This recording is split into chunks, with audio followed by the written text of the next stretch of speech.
Let's start. Yep. Thomas, just fantastic to speak with you today. So I'm going to give a little bit of an introduction. So Okay. you and your lovely wife are both amazing athletes, so just Thank incredible you. athletes, wonderful family people, and now a very, very successful entrepreneur as well. And just so grateful for you giving us some time to talk to us today. So thank you, first of all, for that. I am so thankful for y'all and y'all's friendship and just how the Lord happenstancely put us together. It's been so good seeing you guys grow from a business standpoint, but also now as a family. So I'm super excited for you and your journey. Absolutely. And actually that was kind of going to be where I was going to start as well, because I think we started our entrepreneurial journey round about the same time. So probably about 10 Right. years ago, Hmm. we connected when you had MealFit. So Yeah. what inspired you to start MealFit? Because you've been really into sort of the coaching and the athlete side. Right. And then what led you into MealFit? So we were working, I was coaching college football. My wife was coaching high school football, and we were running in two different directions. And we had a healthy relationship, and my wife loved the coaching as much as me coaching as much as I did. Um, but we got to a point where we had our second kid. So we had Jonna, and she was about 2 or 3. And then we had Tegan. At that point, Joe, I knew that I needed to be doing something else. I was at a cap financially coaching college football. I was making about $60,000 a year in that little town with no debt. That's pretty good. But I knew that I was at a cap financially, and I knew that I wanted to provide more, do more, and help more with other things, but also with my family. Yeah. And so we got out. And honestly, we got out and I didn't have a plan, but I really felt like me doing this was ordained by God simply because it's so counterintuitive to anything that I've ever done. Like, I've got a history degree from a college and a master's degree in education administration. So I've kind of been trained to coach, teach, things like that. And I still do that to a certain extent. But like most people, started MealFit out of a need, out of a necessity. Someone asked me to do something. I said, okay, I did it. And then they came back and said, hey, can you help a friend?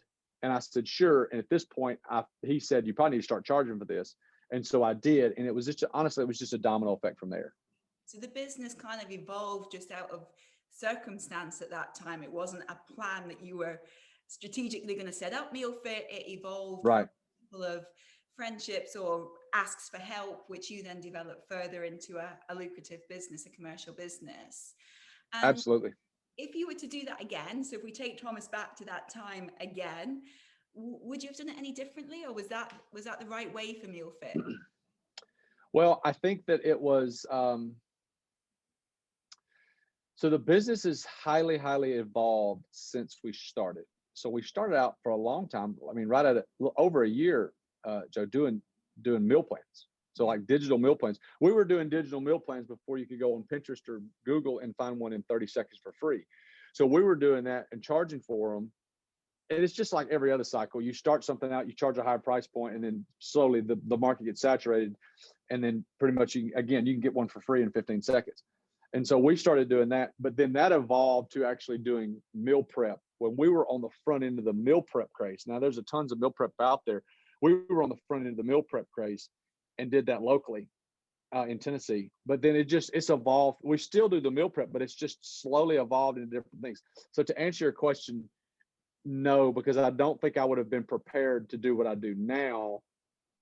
Yeah, I started doing it then, if that makes any sense. I think that the evolution of what we did and how we did it slowly is the reason we are successful today, is because we've learned a ton through doing good, but also not doing bad, but just failing. Try this, it didn't work. Try this, it didn't work. Try this, it did work. And so those evolutions, I think, is what has helped us so much. Yeah, I really like that, Thomas. And, I think back to your meal plans, and obviously Danny and I followed your meal plans. We loved your meal plans. And you're right, it was so unique at the time. There wasn't that opportunity just to go online and get your 20-day free plan or whatever. Right. And then I've watched your journey as you've evolved into your new companies. You've obviously done some diversification in there. How important is it to diversify? Well, the reason we started a new company, Table and Thyme, is because MealFit is a wonderful name for meal prep and healthy catering. Like, it's a great name. But if I wanted to get into higher level things, meaning like weddings, corporate, doing different things. Like, for example, we're feeding the CEO of NASCAR and CEO of Fox this weekend. But if I were to do that, I knew that I needed to have something different, because if I've got someone that's got a $400,000 budget for a wedding, they're not going to pay MealFit to do food for their wedding. Yeah. So I had a lady tell me who's been in the industry forever. She says, you need to change your name. Well, I'm not going to change a name over something I built forever. So all I did was start another company under the same umbrella. Now, what I did was very intentional about, Joe, is I was very intentional about not making it my voice. I hired a totally separate group of company to do the branding, to do the marketing, to do the logo, to do the colors, to do the voice, all that, because I didn't want it to sound like Thomas, because Thomas is MealFit. Yeah. And so I hired a different company to do that, and I let them take care of that. We provide the food, we provide the service. The most important thing is the service and loving on people and taking care of people. Yeah. But she does all the creative and all the look of it. And then when we bring in our service aspect of it, it's a grand slam. And so in order to have a different market, I needed to not change the name, but add another vine to the branch. And so we've got two different markets. And a lot of people, Joe, honestly have no clue that I own MealFit and Table and Thyme. Yeah. And I love it. Yeah. I love it. And so I could hit the two different markets. Yeah.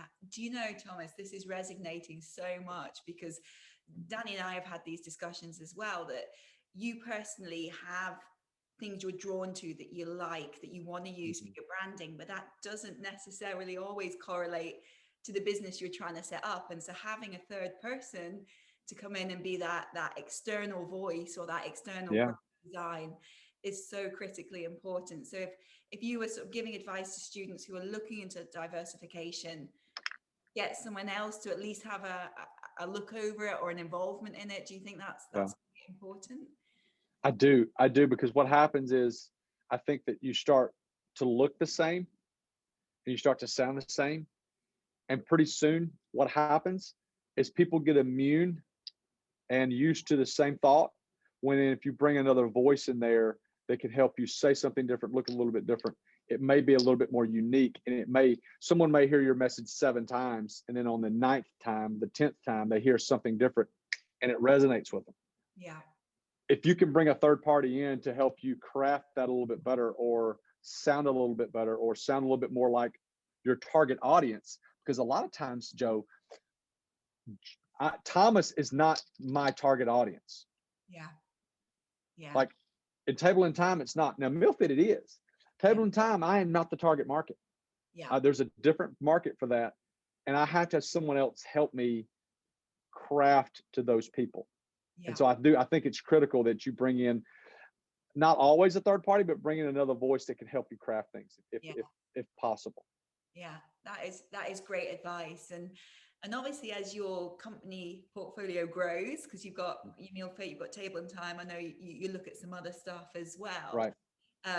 No matter what time of day, so whether I'm up feeding Freddie in the night or wherever it is, you are always working. I mean, I don't think you actually sleep. So how much heart and soul do you put into this? How much does it take from you? Joe, I'm gonna be totally honest with you. I don't have any hobbies, and some people think that's healthy, and some people don't think it's not healthy. But I do know this: is I can only take the time that I have, and I can only put it to so many things. And I enjoy what I do. I enjoy work. I enjoy the process of it. I like food, but I love the business aspect of what we do, whether it be the growing part or whatever. So I enjoy it. But my hobbies are reading, my hobbies are family, my hobbies are doing things with the family and with the kids, because I spend a lot of time working. And so when I'm not doing that, I want to take that time and give it to my wife and my kids. And it's not about wealth. Even though I love to create wealth. My wife asked me about 4 or 5 years ago, she looked at me and she goes, because we were working a lot, she goes, "Hey, when is it ever going to be enough?" We were making more money than we've ever made before. We had a new thriving business. And she goes, when is it ever going to be enough? And I looked at her funny, and I didn't know the answer, Joe. About 2 years later, I was sitting there one morning reading and thinking, and I thought to myself, I have the answer. And I went back to her and I said, hey, do you remember about 2 years ago when you said, hey, when is it ever going to be enough? And I didn't really have an answer. She said, yeah. I said, it's not. I said, it's never going to be enough.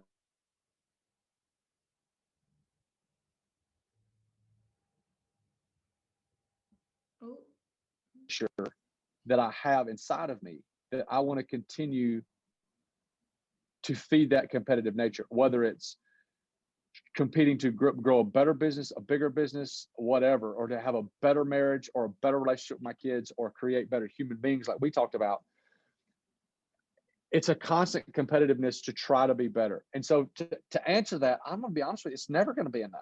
Yeah. Because there's always something I can do to be better. And that sounds like it's a workaholic type thought process, but it's not. It's a competitive nature and competitive thought to everything that we do. Everything that we do. Hence why I don't play golf. I don't, collect weird things. I don't do woodworking. I don't. I exercise avidly. I work avidly. I read avidly, and I spend time with my family. That's it. That's all I want to do. And I want to be great at those things. Yeah. And if the day came, Thomas, where you weren't passionate about this business anymore, if you didn't have that, actually, I want to see growth, or I want to see, would that perhaps be the point that you would, start to rethink? Do you have to have that passion to make a business successful, I guess, is what I'm asking. Okay. The passion to succeed has to outweigh the things that you don't like. So there are a lot of things about what we do that I don't like doing. Like, I don't like sitting down every day and answering 2 to 50 emails a day. I don't love that. I don't love sales calls, but I do those 2 things because I know that they help me grow and they help me make money. I don't love every morning getting up and going to work out. Most of the time I do, but there are some times I don't like to do that. But the results I get from being healthy and fitter and longevity outweigh the fact that I don't want to do those things. And so I do them anyway. We have to in order to succeed, we have to have a do it anyway thought process in whatever it is we're doing. Again, I'm not just talking about work. I'm talking about my relationship with my wife. Like, I've deeply committed to date my wife 40 times this year. That's not easy. And I'll be honest with you, sometimes I don't want to do it. I don't want to line up a babysitter. I don't want to take the time I want to just sit down for a second because I'm tired. We do it anyway. Most of the time I do. But if we can be a do it anyway society or in a thought process, I think we can all achieve more. Yeah, love that. Brilliant.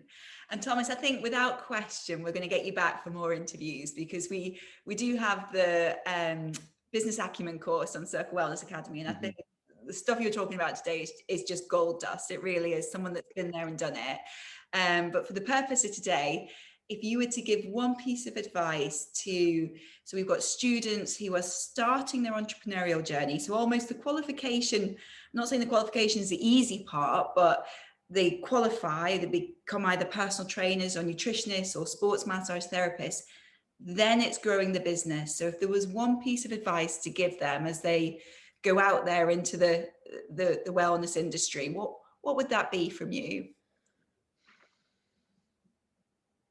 Okay, so this is a given, but I want to say it anyway. You have to practice what you preach. You have to practice what you preach.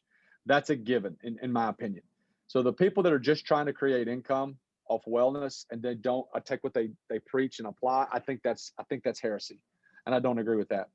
The second thing is, one of the biggest mistakes I see in the fitness industry is people that love to work out and love fitness, but they don't take the business aspect of it seriously. Here's what you have to think of. If you're in wellness, whatever it is, and it's your business, understand this. You are there to help people, and that is paramount.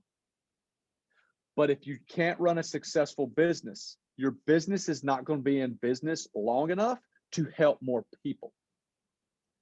So the business aspect is incredibly important. So don't think, well, I just want to help people. the business. No, no, no, no. Money is a tool. And the more you can make, the better tool, the bigger, better tools you can have. The bigger, better tools you can have, the more people you can help.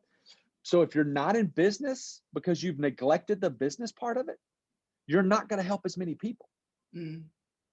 And so you've got to understand that it's a two-pronged fork, that if you don't have both of those prongs there, you're not going to be successful. And eventually one day you will be out of business. Yeah. You got to be great at what you do, but you also have to run the business aspect of it. It is as important as anything, whether it's keeping up with the books or monitoring payments or, your taxes. I mean, just all these different things that you may not want to do that you've got to do. But you've got to understand why those things are important. Love that, Thomas. Brilliant. Thank you so much for giving me your time. As I said, Thomas, really, yes, ma'am. We will have you back. I know we're going to have a part Perfect. 2 to this, but today, really appreciate it. And let's catch up Yes, soon. ma'am. Thank you. Perfect. Thank you so much, Dale.